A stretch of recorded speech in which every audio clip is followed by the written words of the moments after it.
Hi folks, it's me, Hannah. Hey! You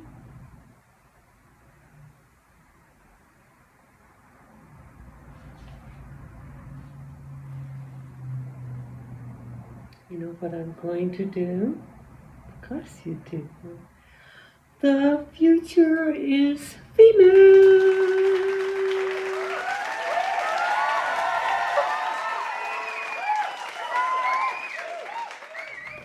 So, coming out story.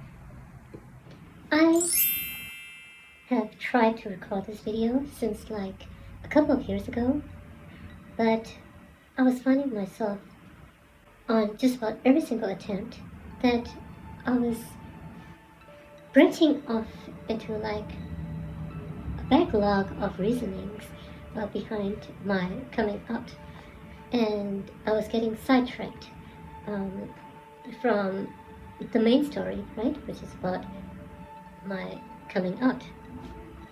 So yeah, and then I was like,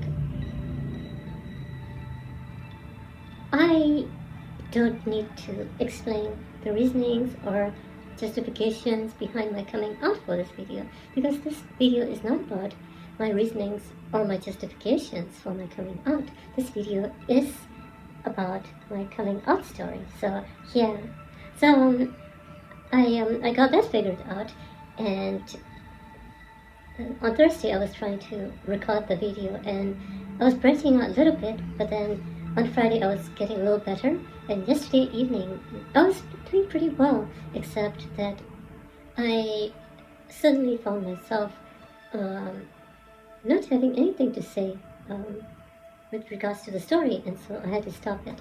Yeah, so, but this time I think full time is a charm.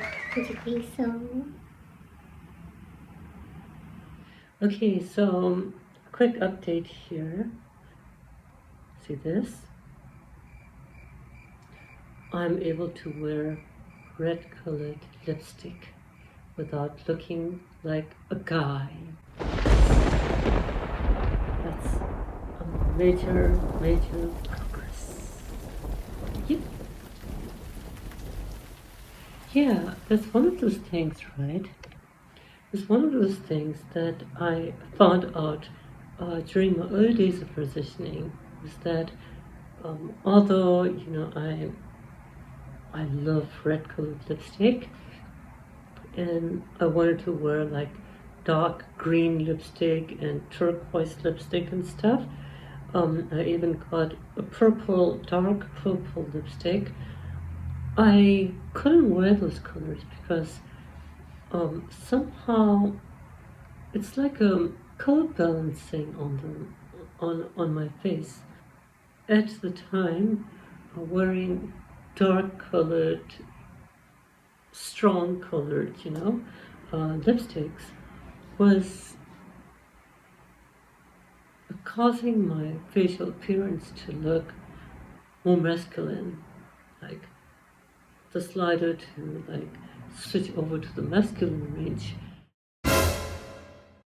And I had to go to a softer color, but that's a different topic.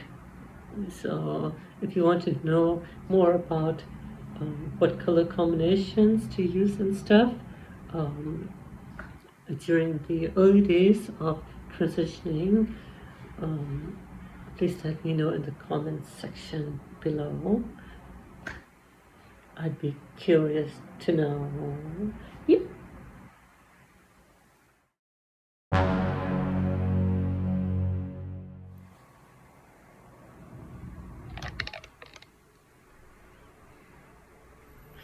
Okay, so my coming out story. If you had seen some of my earlier videos, you might already know that I came out twice. Yep, twice. The first time was in 2015, and the second time was in 2018. First time in 2015, I came out to a neighbor of mine at my apartment before my last apartment, and then that was pretty much as far as I went. I wasn't able to get myself to step outside the door to go to a public place wearing my closet dressing attire. And so I went back into the closet. But then my closet dressing attire was a kinky little short dress. And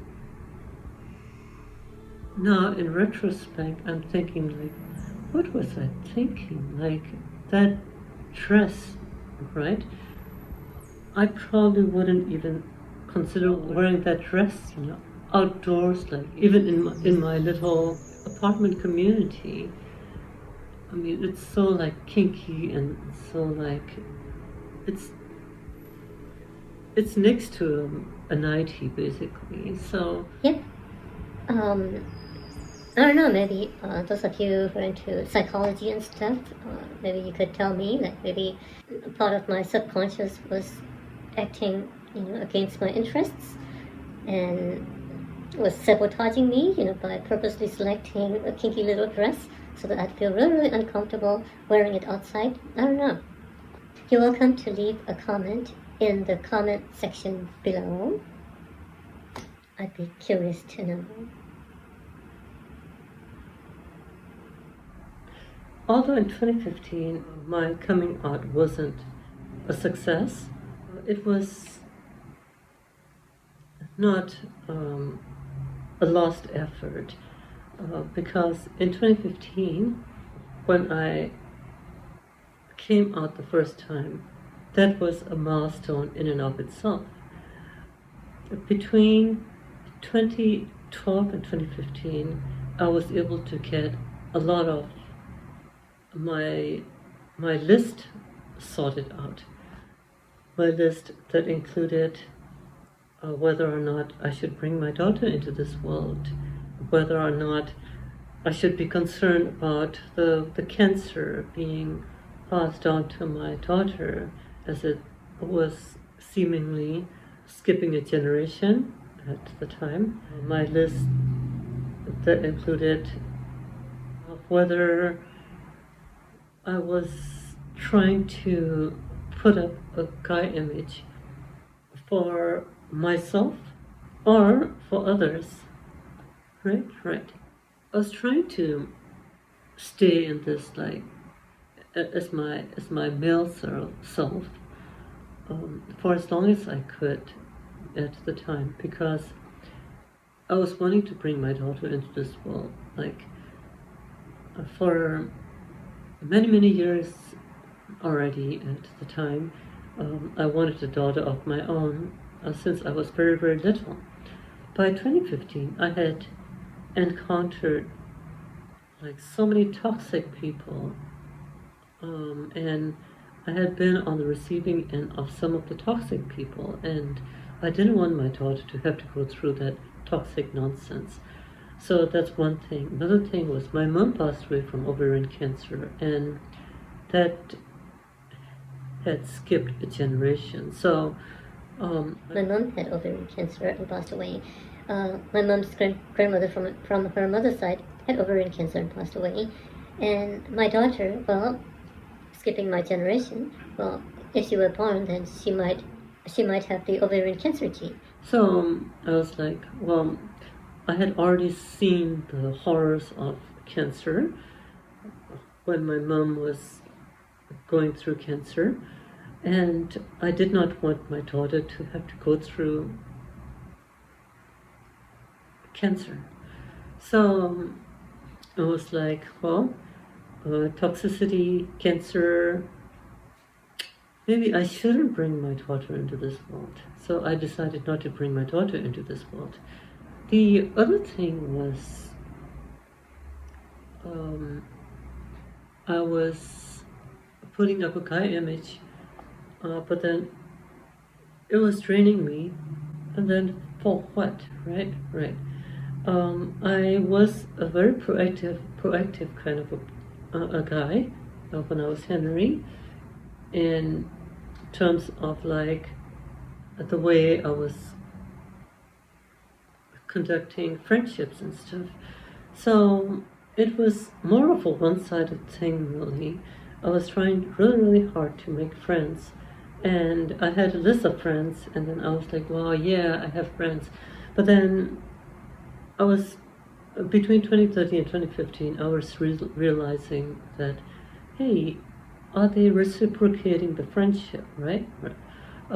Is it just me who's trying hard to make friends? Or do they even care about being friends with me, or even being in touch with me, right? So if I call them, they'd answer. They weren't being rude or anything, but they'd answer and stuff. But then they wouldn't go out of the way to call me back, and so that kind of thing. And then there were those that were just like they'd contact me, but then to ask me for money and stuff. So I was like, were they contacting me for the sake of contacting me? That would have been nice. Or were they contacting me to get money from me? So I was like, I think I'm going to take a step back and analyze this whole situation, right? This friendship situation. And of course, to cut the story short, my list of friends became really, really short to a handful of friends. And I didn't mind. I was fine with that, because what's the point of fake friends, right? Fake friends. They're not even friends. So what's the point even keeping them as friends? They can be, what do you call it? The word, they can be acquaintances, yeah, but not friends.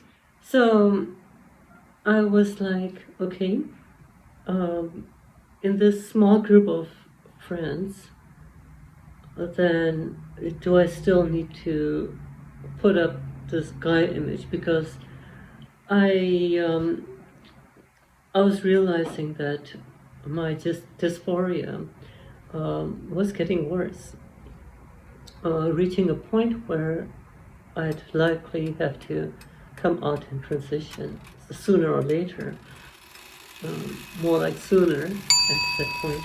And so I was like, okay, it's really stressful, right? Trying to go out and trying to conduct myself as not my true gender. There were times where I was feeling like any accomplishments that I was making or could be making as a guy was essentially like being untrue to the female gender. I was feeling like life was too short and precious to be wasted living some concept, of like, okay, I was born with a penis, so I should wear guy clothes and I should just grow up as a man and do that stuff and stuff. But then on the inside, it's like it's not my true gender. I mean, if you were a cisgendered woman, imagine getting forced to wear men clothing. Imagine getting forced to use men's restrooms, getting forced to go outside without being allowed to wear makeup and stuff, getting forced to having to talk in a certain monotone, boring way, getting forced to not being able to express emotions and stuff, except for the angry emotion, in which I don't think guys should be expressing angry emotions either. And those kind of things, right? It was feeling like I was on a different team and not playing for my team, right? That kind of thing. I was feeling like any accomplishments that I was planning to make, they were going to be made as a man, and that's not my true gender. So I was feeling like I was cheating my own team, or that kind of thing. I'm not saying that men and women are on different teams, but in terms of like gender and stuff, the way I was feeling, I wanted to be able to accomplish things as a woman. I wanted to be able to like represent myself as a woman. Um, yeah. So, yep. There were things that I was doing, like on my personal website. Instead of signing as Henry Jew, I was signing as H Jew because I didn't want to use my guy name. When I was playing the Street Fighter game, I was finding myself often selecting the female fighters, fighting as the female fighters and stuff. And a lot of guys fantasize about fighting as a female fighter, yes, but in my case, it was more closer to my heart to fight as a female fighter. There were other things too, like clothing, putting on guy clothes. It's like, okay, they're clothes, and they were able to serve their purposes, but then it was feeling like I was wasting precious time in my life wearing clothes that I didn't want to be wearing. I was feeling like I was wasting precious time in my life, not being able to spend my time in the gender that I wanted to spend my time in. And even if I wanted to bring my daughter into this world, about my age group, and about I was like 2015, so I was like 39 at the time, and then to find a woman who was still single and in the same faith as me, it was quite unlikely at the time. I don't know if that makes sense to you, but yeah, this is the best way I could explain it at this time. So that takes us to the my coming out story. Coming out in 2015. Something about like I guess I could say a form of social anxiety. I was experiencing a form of social anxiety where I was feeling like, as big as Los Angeles County was at the time, with millions and millions of people, I was feeling like if I were to dress up in my little closet dressing attire and go outside, my reputation would be ruined. What reputation, right? I was an engineer. Probably the second lowest person on the totem pole at work. I was living an honest living, right? Like I wasn't stealing or anything. I was an engineer. I was treating my customers well. I was a well-respected person, and like so I cross-dress. So I dress in a woman's attire as a man, right? I'm just saying, like I was a man at the time, and So what? It's just genders, right? Right. So so I switched from being a man to being a woman. So what? Can I do my job as a woman? Of course. Am I doing a good job as a man? Yes. Um, what difference would it make if I were a woman instead of a man at my workplace? Nothing. What difference would it make if I were cross dressing while I was living as a man at work? Nothing. So my whole like notion of my reputation, the possibility of my reputation being ruined, was like absurd, right? The other thing was I was planning quite far ahead into my future, and I was planning on starting a company of my own, and I had like product ideas and stuff that I wanted to invent.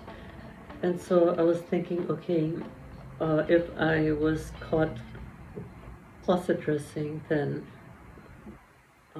maybe someone could use that against me, when I open up my company. But then that's also irrelevant, not something that I should have worried about, because if somebody were to come to me, if I had stayed a man and I had become a president of a company, for example, and somebody were to come to me and told me, "Hey, I have a picture of you closet dressing from years ago," and I'd have been like, "And you want to show it to the world? Go right ahead. I closet dressed, big deal. It's not like I was being mean to people or anything. It's something that I was doing. I was wearing women's clothing instead of men's clothing. Big deal." So, yeah, but then back then with my car wiring, those things were mattering a lot to me. And so it's almost like a magnetic field inside of a servo motor, just like resisting the spinning of the shaft or whatever, right? It's like I was finding myself fighting against my own like internal resistances. So yeah, so that was one of the reasons that was working against my coming out. But I was also realizing that I'd need to transition sooner or later, and the first step to transitioning was to come out of my closet. So I sat down and I thought how I should come out, and I was like, oh, why don't I come out to a therapist or a psychologist? A psychologist might be too expensive, so a therapist. And then I looked up therapists, but then I found a psychologist in the Bay Area. I was feeling like I'd have to wear in women's clothing in order to go see a psychologist to get them to write a note for me to get HRT. So I was like, well, if I needed to wear women's clothing to see a psychologist, then I'd rather see a psychologist far away from my home area, far away from where I was residing at the time. So I reached out and contacted a psychologist in the Bay Area. Yeah, and I made an appointment, but then the idea of telling another person that I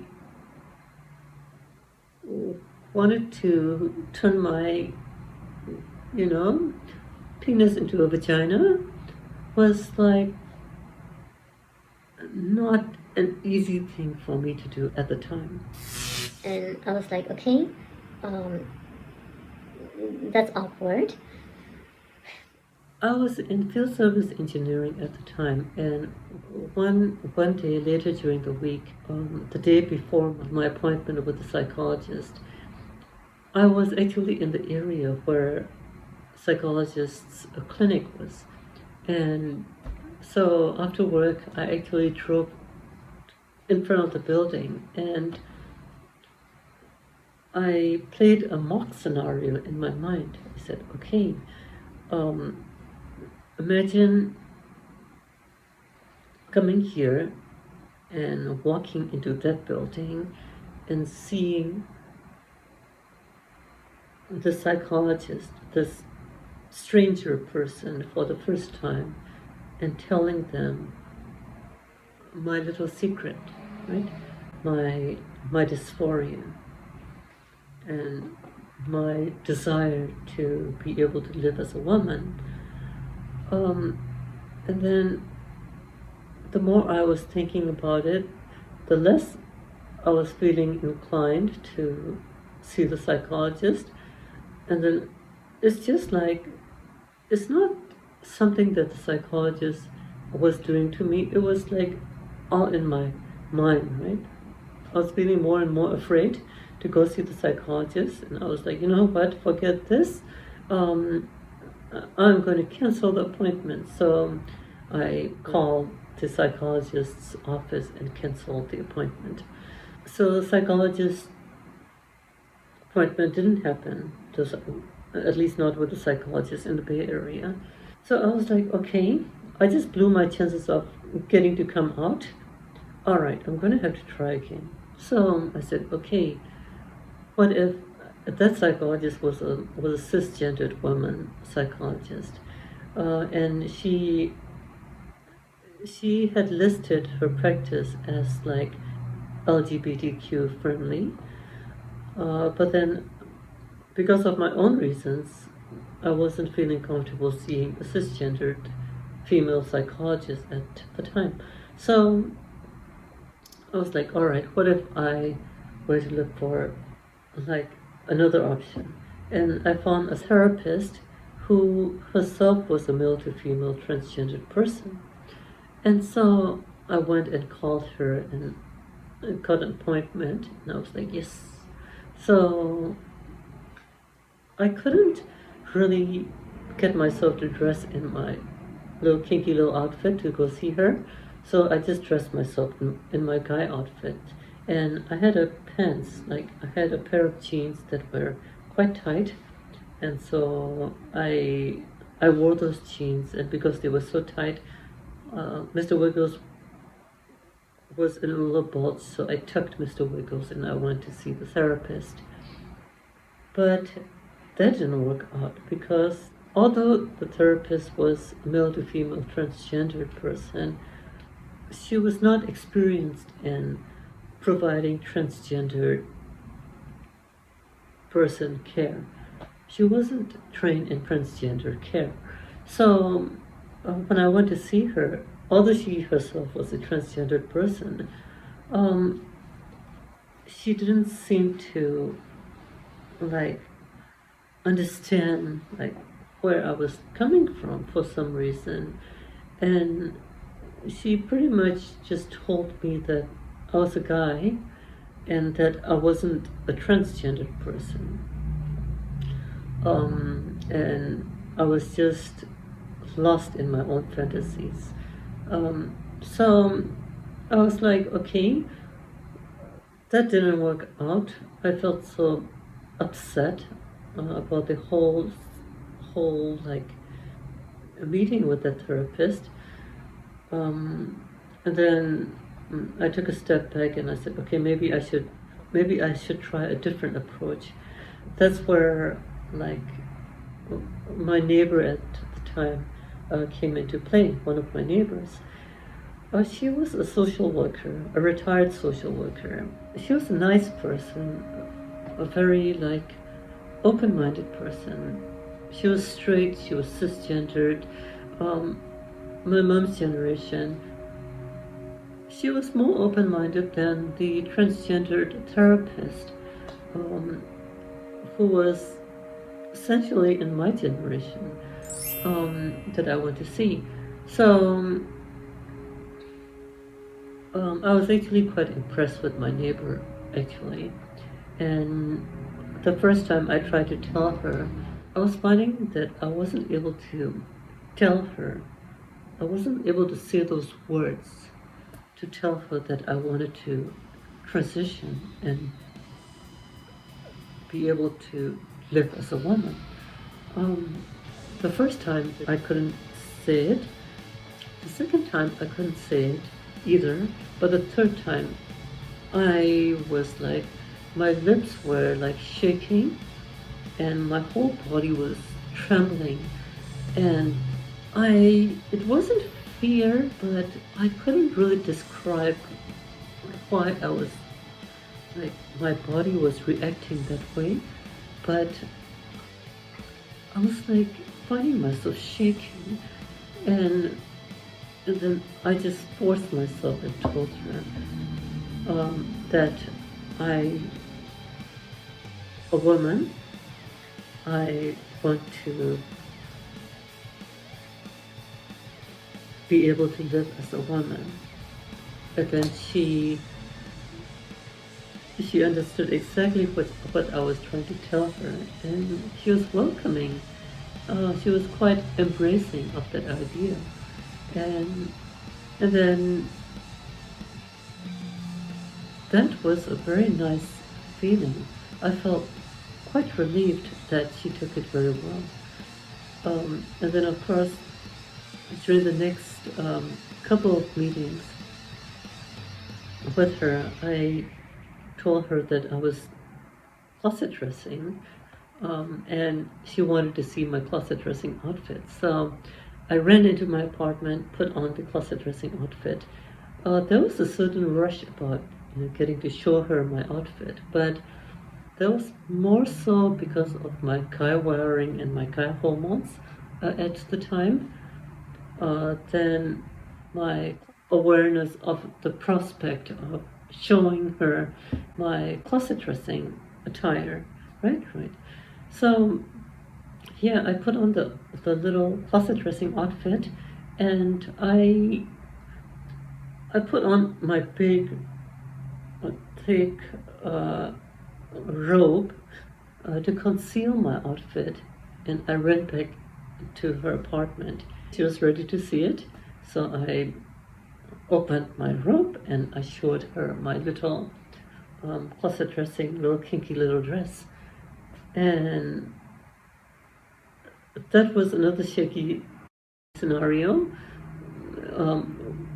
with my body. I was finding myself like trembling again, and then of course she seemed okay with the with my showing her my little closet dressing outfit. And so my shakiness went away and subsided, and I ran back to my apartment, changed back into my black clothing, and yeah, that was that. A few days later, I said, you know what? I've already done the first step of coming out. The second step, I should probably try to go outside in the outfit. And so I picked an evening time, one evening, and I tried to step outside my apartment in my little closet dressing attire. But I found myself not being able to step outside in my closet dressing attire. So I was like, okay, well, I guess I'm not ready yet. But then, in retrospect, thinking back, like, that little dress was probably appropriate for closet dressing, but it was practically a nightie. So even now, I don't think I'd feel comfortable wearing that little short dress, not even in my apartment community where I'm living at right now. Yep. So, yeah. So I guess I couldn't really blame myself on just not being able to get myself to step outside in that outfit at the time. Yeah. So that's 2015. I went back into the closet.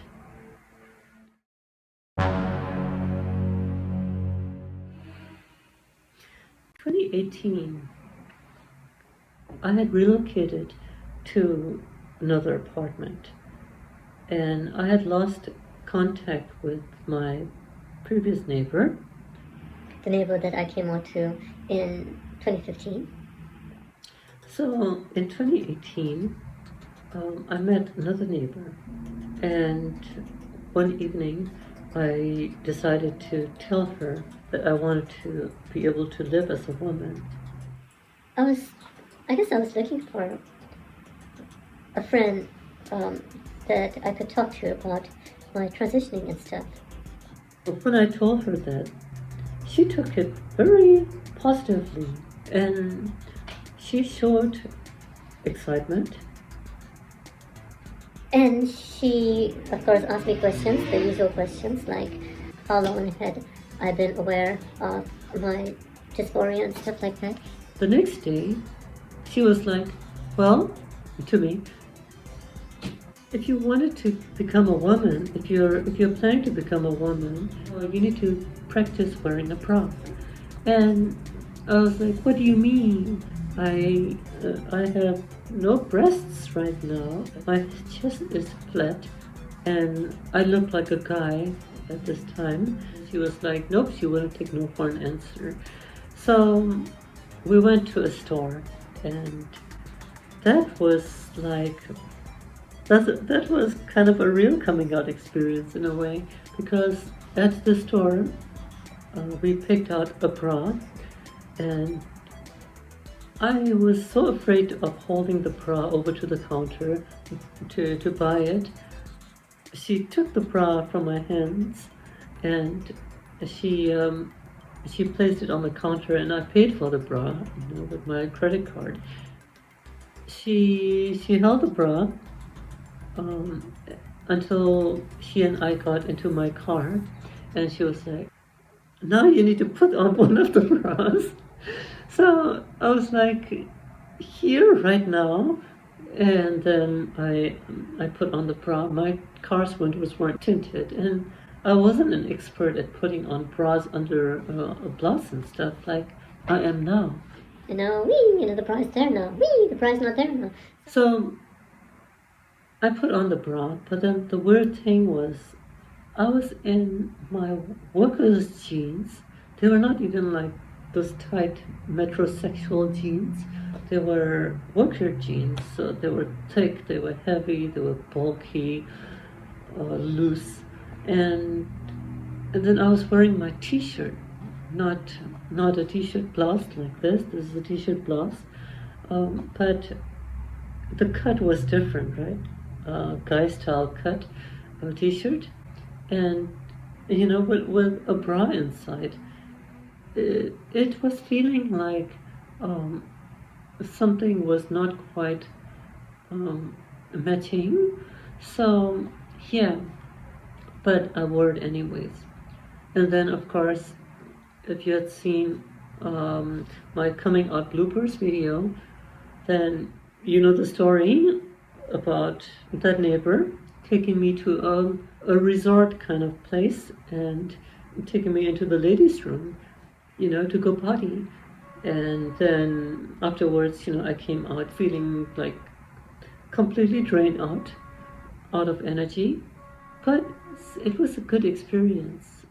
Now looking back in retrospect, that was a good experience, because that forced me to come out of the closet and forced me to wear a bra in public, and forced me to face my fears of becoming known as like a transgendered person, as somebody who's wearing a bra and stuff. So yep, that was a good experience. Yeah, so that second time coming out in 2018 was a success.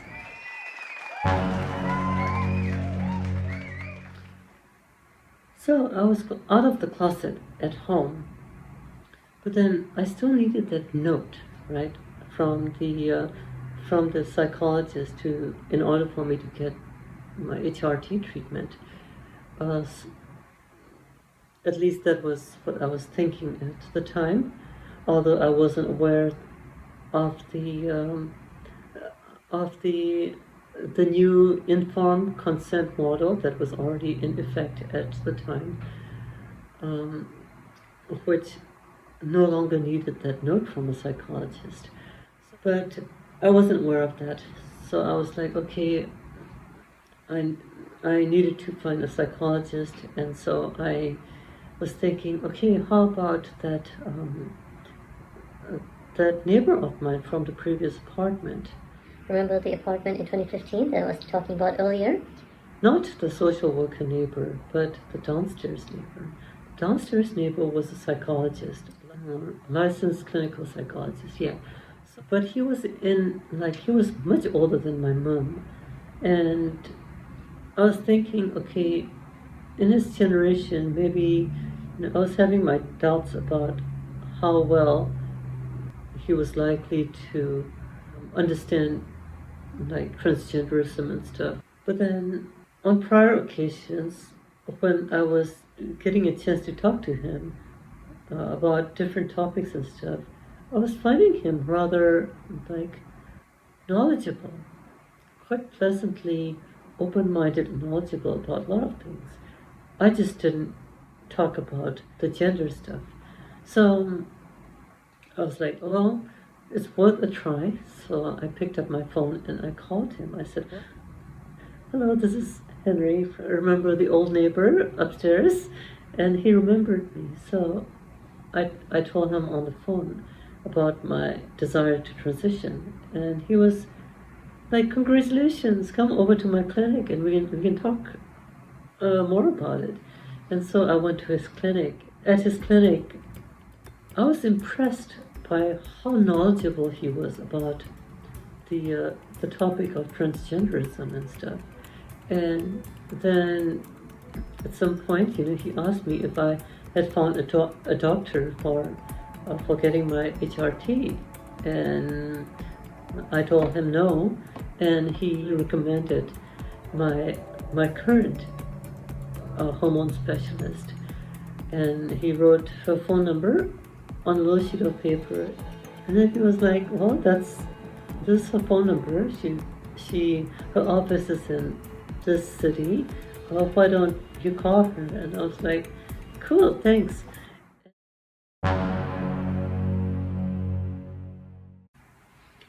Okay, so at home I was out of the closet, but then there was the matter of coming out at work, and I wanted to come out in a smooth fashion, right? A smooth fashion. So what I'm talking about is this. My body was still in guy configuration. I was very hairy and beard, and stuff. And so I was having to shave like every day to go to work and stuff. I didn't want to come out at work, wearing female attire in my beard and stuff, because that'd be awkward. What if I needed to use the restroom? If I were to go into the ladies' room with my beard and my guy build and stuff, it's like, right, awkward. So I'm not talking about those of you out there who may be closet dressing. The context is different, right? Right, from an actual transitioning male to female transgender person. I'm not talking about those of you who may be two-spirited out there, who may or may not be transitioning.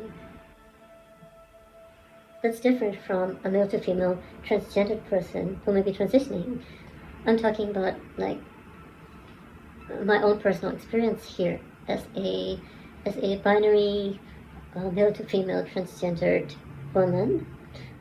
So I was like, all right, let's set like certain steps in a certain order, right? I figured I should take care of my body hair first. Without body hair, I could still dress as a man, right? Right. It's just that I wouldn't have body hair.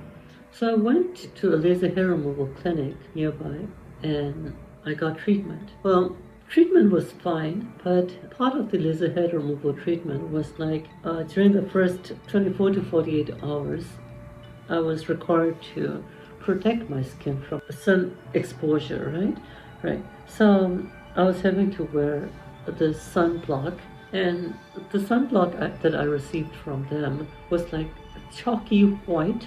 It wouldn't even try to blend into my skin. It's like chalk paste in color and texture.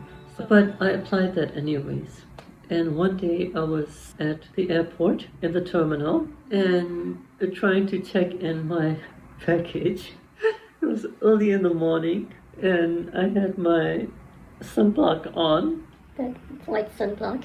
And I was like, I knew I was looking like a big chalky white mannequin. But then I told myself, Sunny, this is just for the next few weeks, in less than a year. And in a few years' time, I could look back at this experience and I could laugh about it. Of course, sure enough, right now, I am able to laugh about it. But then when I was going through that experience that morning, I wasn't feeling that it was funny at all. It was such an uncomfortably awkward feeling, like a situation to be in. Oh boy, yeah, I had a whole new respect for those mime people, sitting in, doing their little mime thing, in public. My hair removal, the first batch was done already, first set was done already, so I was completely hair free for like a few months, and then there were sets, right? There were batches of hair. So between the batches, I began transitioning at work. Now at work, I was working as a field service engineer, which was involving a lot of like traveling to customer locations and stuff. And I was like, okay, how do I come out at work, right? So at work, it was in the printing industry. So printing industry is pretty mellow, right, in terms of like gender and stuff. So I was thinking, okay, should I come out to my company first and then just impose my transitioning, to my customers? Like, hey, I'm transitioning. This is me. Like it or not, I'm transitioning, and yeah, you're stuck with me, kind of thing. Or I could check with my customers first, because I had built a pretty good rapport with many of my customers. And I was, at that point, I was already feeling comfortable telling people about my desire to transition, about my desire to be able to live as a woman. So at one of the customers, the operator there was a very nice young lady, and I told her, I said, okay, I have a question for you. I just told her straight up.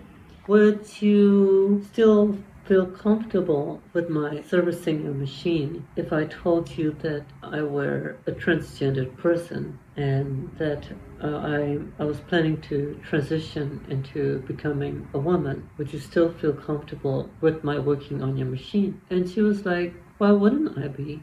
She was like, she felt comfortable with my working on her machines, and she was so cool, right? Right. And she's like, yeah, that's fine. I mean, she didn't care, whether I was a man or a woman or any other gender. She was cool with my transitioning. So I was like, cool. Well, one customer, I got an okay from one customer, and then that was my first time coming out at work. And this was still in 2018. And I asked another customer, and they were fine too. And yeah, every customer I had asked was fine with my transitioning. So I was like, cool, that is really, really cool. That's one less thing to worry about. And then at that point, I was like, okay, I need to tell, the work's going to find out anyway, so I need to tell my service manager about my transitioning. So I called him, I think within the next week, and I said to him, okay, I need to tell you something. And I told him that I'm a transgendered person and I'm transitioning. And I checked with my customers, I told him that, and the customers seemed to be fine with it, so there shouldn't be any negative impacts as far as work is concerned. And if he's cool with my transitioning, then everything's cool. So he's like, congratulations. And I was like, oh, cool. So yeah, he was very cool with my transitioning. I felt very, very happy about that. And then of course, I talked to the HR. HR asked me, is there a preferred name that you would like to be called? And I said, Hannah. By then I had already picked out my name. And so, yeah, everybody at that company switched to calling me Hannah instead of Henry. So, which was really, really cool. I got my woman's uniform. I was dressed up as a woman, and it's a nice experience. It's a nice experience. Yep. But during the laser hair removal thing, I was still unaware of the informed consent model, and so there were a couple of outdated requirements that I was still thinking of at the time, until I got to see my cool, smart, caring hormone specialist later in 2018.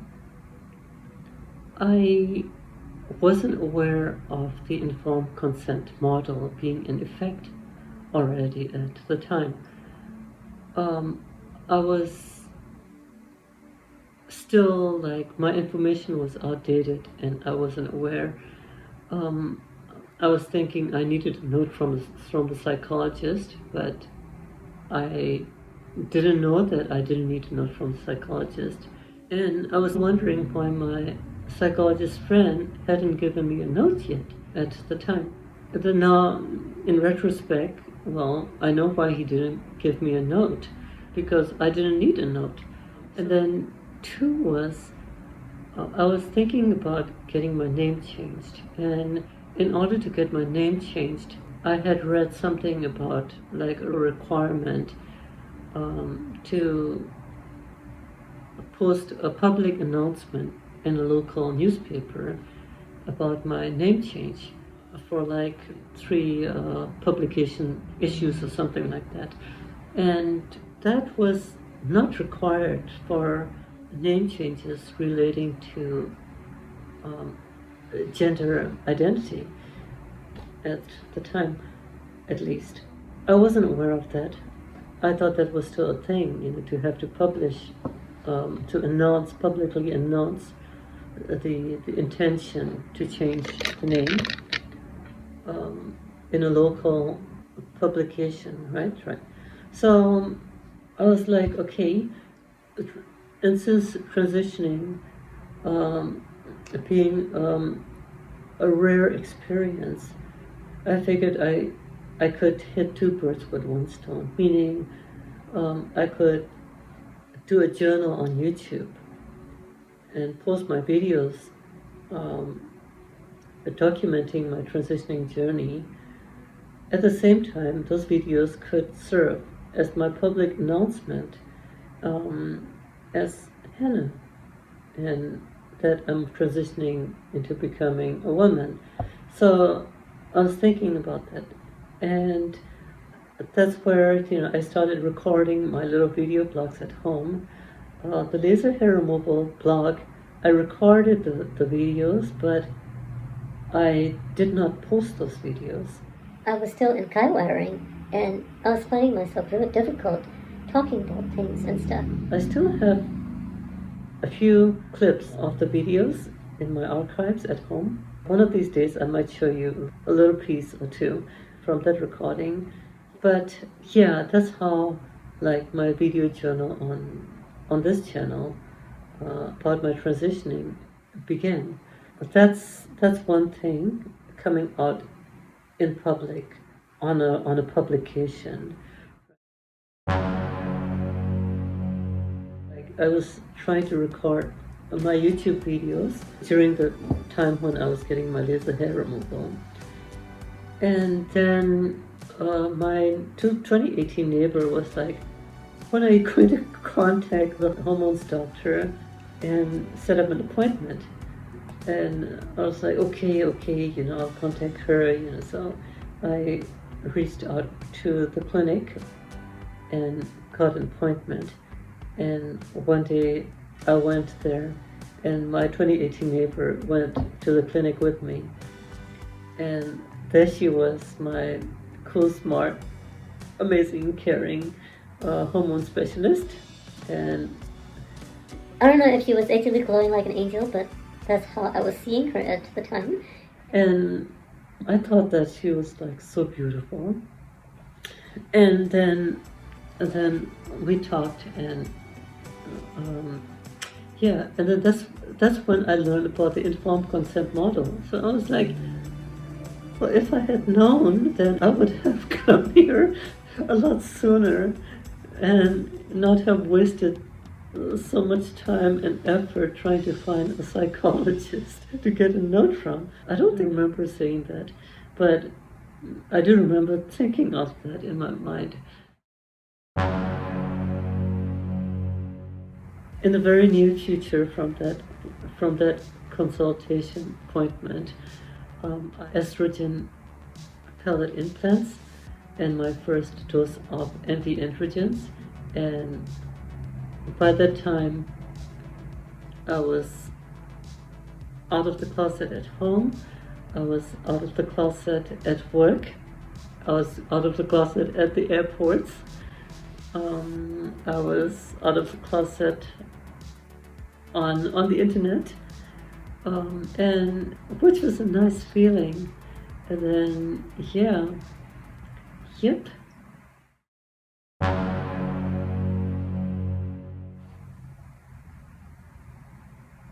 Laters.